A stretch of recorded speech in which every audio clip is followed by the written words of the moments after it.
Shalom warga kerajaan Allah. Kita kembali lagi, kita akan belajar bersama dari ruang kerja saya. Kita akan belajar Yohanes pasal yang ke-15. Yohanes pasal yang ke-15 bertemakan menghasilkan buah. Mari kita baca bersama Yohanes 15 ayat yang ke-8. Dalam hal inilah Bapakku dipermuliakan, yaitu jika kamu berbuah banyak, dan dengan demikian kamu adalah murid-muridku. Kekasih Tuhan, batang takkan hidup tanpa akar. Begitu juga daun takkan mendapatkan suplai makanan jika tidak ada akar. Ya, saya pernah membeli tanaman hias. Ya, murah. Tanaman itu tumbuh baik. Ya, pada waktu saya lihat orang jual, orang datang membawa dan menawarkannya, saya lihat baik. Ya, ada pohon mangga. Tapi kemudian ketika saya beli, besoknya tanaman itu mulai layu.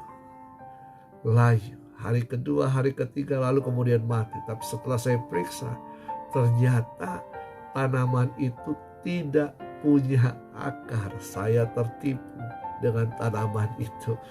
Ya, hilanglah uang saya. Ya, saya tidak periksa, saya hanya melihat saja bahwa itu bagus, itu cantik, harganya murah. Nah, kehidupan dalam dunia ini tidak terjadi begitu saja, tetapi karena ada penyebabnya.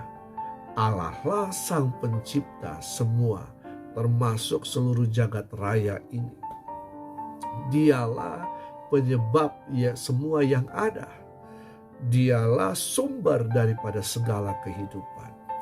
Kehidupan manusia direncanakan tidak fana ketika di Taman Eden. Tetapi karena dosa, maka manusia mengalami kefanaan hidup. Maka Allah mengutus siapa? Yesus Kristus, Sang Firman yang adalah Allah sendiri. Sang Firman itu datang ke dalam dunia untuk memberikan kekekalan hidup bagi manusia. Yesus adalah benih anggur.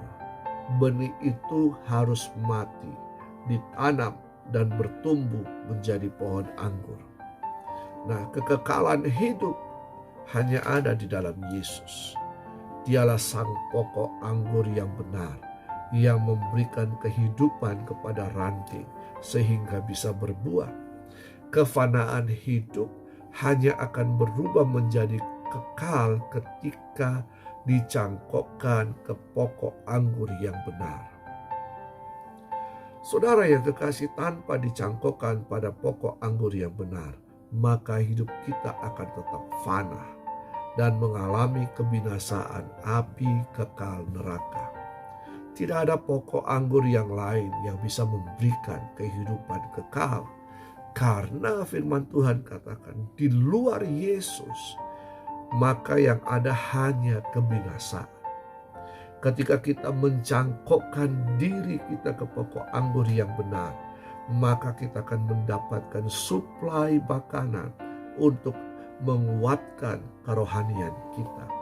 Ketika iman kita mendapatkan makanan, maka terjadilah pertumbuhan yang akhirnya akan menghasilkan buah. Dan buah itu akan semakin lebat dan kita akan menghasilkan buah yang tetap. Dan hanya di dalam Yesus hidup kita bisa berdampak bagi orang lain. Yesus ingin kita berbuah lebat. Sekali lagi, Yesus ingin kita berbuah lebat. Karena dengan demikian Bapa dipermuliakan. Dan kita menyatakan diri kita adalah murid-murid Yesus. Nah, selain rohani kita mendapatkan suplai makanan, maka hidup kita pun harus dibersihkan. Pohon anggur itu supaya buahnya semakin banyak, lebat dan baik, itu harus dibersihkan. Ketika dibersihkan, maka buahnya akan keluar.